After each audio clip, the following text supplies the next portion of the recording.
driving a V8 supercar is actually quite unique from a training point of view as well, because you're stressed, aerobically with your heart rate up and so on, but you're also under a lot of pressure mentally as well to keep your concentration up. So in training we try and replicate that as best we can, and there's a lot of ways you can do that. One way is including a lot of reaction tests and activities through some of the other exercises that stress you on a cardio level as well. A lot of our speed comes from that fast twitch muscle fibres, which when the car has an oversteer, you've got to correct it, so you've pretty much got to be ahead of the car before it gets you, and that's purely all reaction time. So massively important. Bouncing that little ball around wasn't much fun, but it definitely makes you be alert, and that's boxing as well, and a lot of those hand-eye things definitely come into speeding up your reactions. So crucial for our sport, but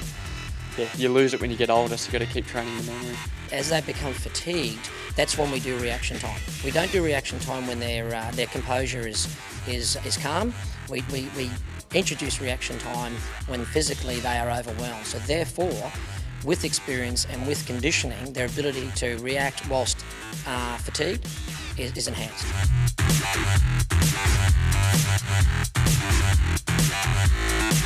The reaction board we've got is quite good for that, and it's a good competition between the other drivers as well, so who can get the highest score and keeps you interested as well. And obviously when your concentration drops off or you get really stressed physically, your scores start to drop on that as well, which sometimes can replicate getting stressed physically inside the car and having your concentration levels drop a little bit in the car, and obviously starting to make mistakes. And that's what we train for, to try and increase those thresholds, and that's a good way of doing it.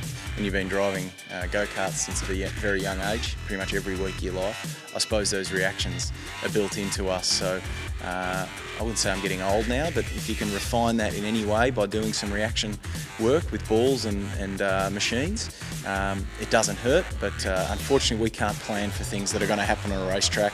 You cannot plan when a car in front of you is going to have an issue, or a car in front of you stalls. That's something that's literally it's built in. But it's those motor pathways, or those neural pathways that have been fired out from the brain to the limbs, and also the deep postural muscles, that's remembered.